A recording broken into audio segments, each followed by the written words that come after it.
Dito kami mga kaibigan habang hinihintay ang isang tao na sabi darating siya 6:30 in the morning pero wala pa. Kami andito na. Kaya't yan mga kaibigan ang ating nakikita, si Mama Lee at si Ben Ben, ang pinakamabait at matalinong batuta na si Ben Ben. Masipag na, mabait pa at guwapo, matalino. Ayan, naglilinis na si Manoy sapagkat yan ang kanyang ginagawa sa umaga. At kami naman ay nandito para sa serbisyo publiko mga kaibigan. Public service for the sake of Christ. So we are here right now in this place for an appointment, so to speak.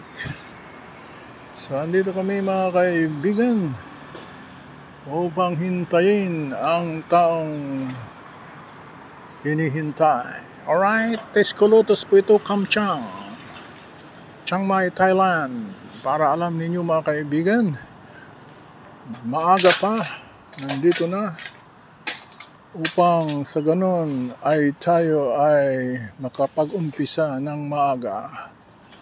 So titingnan natin kung nasaan ang ating hinihintay sa mga sandaling ito mga kaibigan.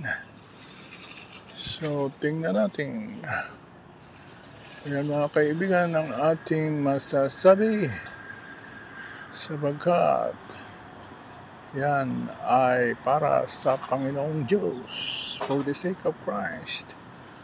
We're doing it today. Alright mga kaibigan, habang hinihintay natin ang taong hinihintay, ay magdadrive muna si Ben Ben. Ben Ben! Ben Ben! Mag-drive ka na Ben Ben! Titingnan namin ni Mama Lee. Ha? Alright, tatawagan na ni Mama Lee.